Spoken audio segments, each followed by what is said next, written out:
परम प्रेममय श्री ठाकुर अनुकूल चंद्र श्री चरण कमल मोर अनंत कोटि भक्तिपूर्ण प्रणाम। आशा करे समस्ते भलरे अछंती।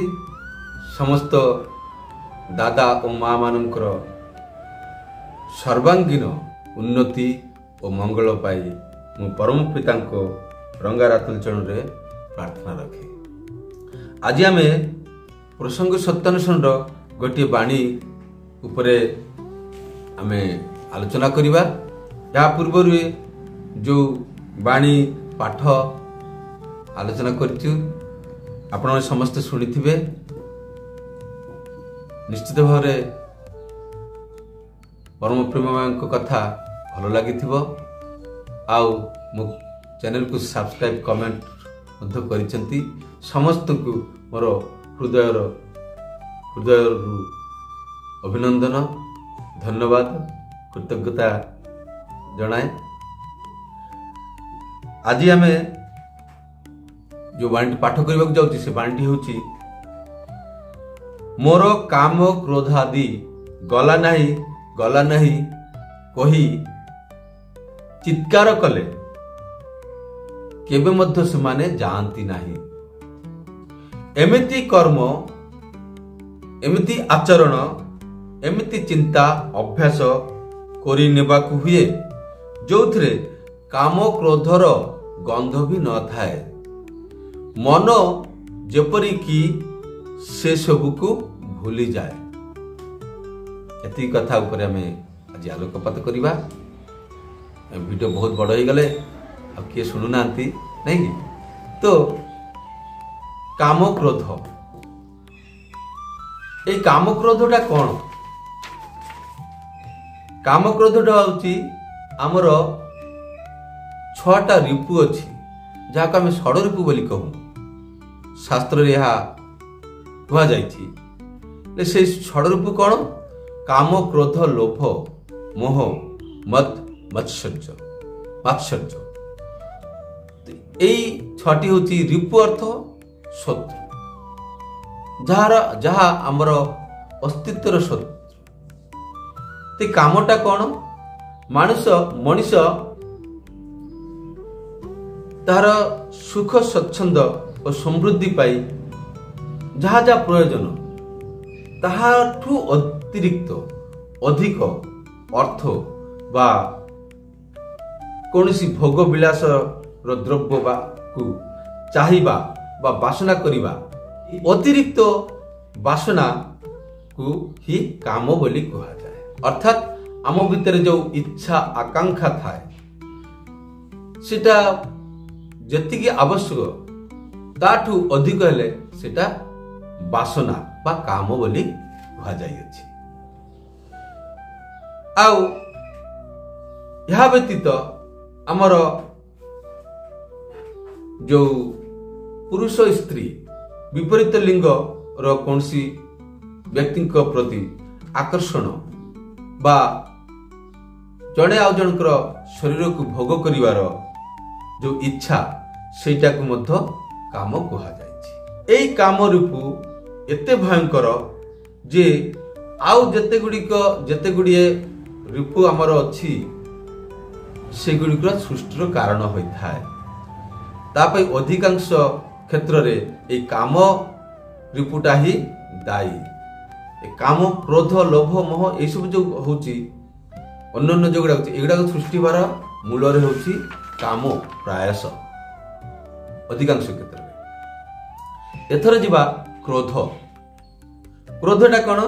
अनेक समय मनुष्य कामना वासनार प्रति एते आसक्त होई पड़े जे से काम बा कामना पूर्ण न हेले आमे ता प्रति जो हमर आसक्ति बा टाण सेटा को आमे नियंत्रण हमर चित्त नियंत्रण करि थाए एवं नियंत्रण करू करू जेतले करि पानी सेतले विकृति सृष्टि हुए। आउ ए जो विकृति विकारग्रस्त होई जो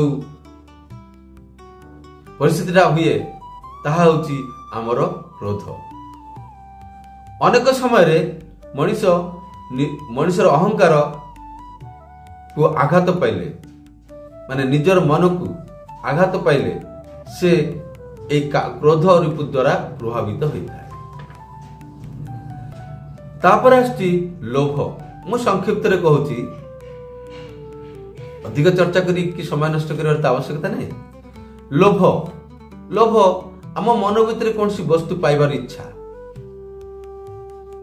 वस्तु को पाइबार इच्छा जागिला एवं से पाइबार आशा रे आम भितर जो इच्छाटा संचारित हुए, मन भितर जो इच्छाटा संचारित हुए से इच्छा को ता अनुचित मध्य होई थाई पारे। आ जेतले अनुचित इच्छाटा को जानिकी मध्य आमे से वस्तु को पाइबा पाई धाउचु, चेष्टा करचु, सेटा होची हमर कोन लोभ। गोटे कथा छी, अति लोभर गलारे दौड़ी अर्थात फांसी। लोभरे पाप, पापरु मृत्यु एमती कहा जाए कहती लोक माने। एथर जीवा मद, काम क्रोध लोभ मद। मद टा कौन? मद माने अहंकार। ये अहंकार टा कौठु आसे? आमर अहंकार रे आघात प्राप्त हेले ही आमे कहा प्रति कटुक्ति करचु, काहाकू पर विरक्ति प्रकाश करचु, काहाकू ताच्छल्य करचु, निजको प्रतिष्ठा करबा पाए आमे केतेबेले केतेबेले झगड़ा मध्य करचु, तर्क वितर्क विभिन्न प्रकार हुए। तो एठी कहउचंती जे एई अहंकारटा अन्य जो रूप मान अछि सेमानक भितर जड़े उत्कृष्ट बोली कि मन करा जाए एवं निजको उत्कृष्ट मन करती आ अन्य मानकू निकृष्ट मन करती, तुच्छ ताच्छल्य करिथाए, जहा फल रे विभिन्न प्रकार समस्या मध्य होता है। यह होछि मद, अहंकार। मोह, मात्रातिरिक्त अनित्य बा नित्य वस्तु प्रति आसक्ति हेबाकू ही मोह कहा जाए। मात्राधिक जेतिकी दरकार ताठू अधिक मोह, अधिक आसक्ति, एडिक्टेड हो जावाटा से ताकू मोह बोली कहा जाए। कौन सी वस्तु बा व्यक्ति प्रति निजर स्वाभाविक अधिकार मन करिबा एवं तांकू सेई वस्तु बा सेई जहाकू आमे निजर अधिकार बोली भावचु, अन्य कहार अधिकार रे अन्य किए यदि अधिकार कर नउचंती सेटाकू बाधा सृष्टि करबा आ न देबा, न चाहिबा कि अन्य किए अधिकार कर नै जाओ। मनुष्य एही परि मनोभाव हुए। कौन सी व्यक्ति और वस्तु प्रति एमिति भाव आसिले एटा होछि हमर भीतर थिबा मोह रूप द्वारा ही आ एमिति हुए मोह। याको मोह कहा जाई पारे। मात्सर्यटा कौन? मात्सर्यटा होछि ईर्षा। यह एक गोटे प्रकार एमिति प्रकृति जो अन्यर उन्नति आमे देखि पारनु, सोई पारनु। अन्यर उन्नति देखिले आम भितर एई मात्सर्य भावटा, मात्सर्य रूपटा जागृत होई उठे, जहाकू परश्री कातरता मध्य कहि परिबा। मोठर आउ कहार अधिक न हो ईर्षा। आम गाँव जड़े लोक थिले, से आमर बहुत घनिष्ठ लोक थिले। से जेतेबेले मक्का चाष होता है आमर सियाड़े, तो जदि आम क्षेत्र फसल यदि सुंदर देखागला एवं तो अमल करा जायनी, किंतु तार रूप एवं तार चेहरा यदि भल देखागला गछर, से सेतेबेले कथा बंद हो जाउथिला तांकर। प्रति वर्ष एमती होथिला। सेतेबेले कथा बंद, आउ जते समय पर्यंत से मक्का अमल है नहीं, सेते समय पर्यंत से सेमती अमल को देखि पार नथिले।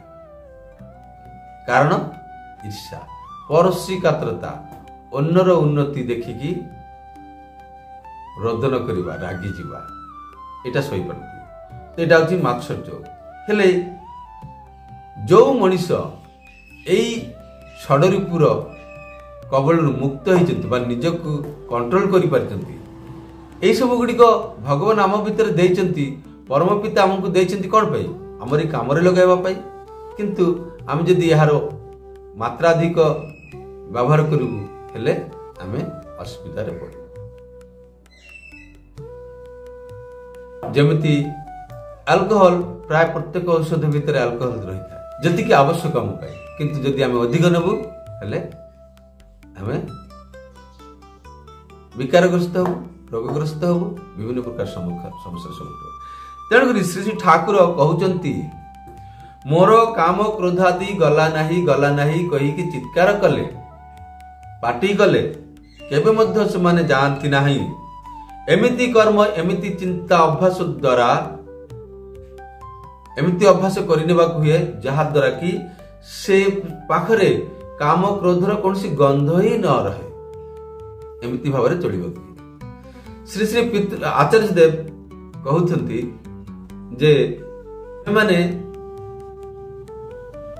देखि थाउ जो घरे जो स्वामी तांकर स्त्री को भल पाती नहीं बा ध्यान देउना तार जत्न रखुना देखरेख करूना ठीक भाव से स्त्री बेसी दिन से संसार रहे नहीं से पळे जाए कहीं कारण से बुझी पारे बा देखे जे मोर स्वामी को तो मोर आवश्यकता नहीं मोर तो ध्यान बिल्कुल रखुना मोर जत्न नेउना बिल्कुल मु कहीं रही से पळे जाती यही कथाटा कहवा संगे संगे आचार्य देव कहते मोर थरे अंटारे पेन हैला अंटारे पेन हैला हेले मु कौन करिथंती इष्ट कर्म तो मते करि चलीबार अछि इष्ट कर्म तो बाद देई होबनी मु अंटा को आड़ को ध्यान न देई मु ठाकुर को कर्म रे लागी पड़ली इष्ट कर्म रे आगे चलली करि चलली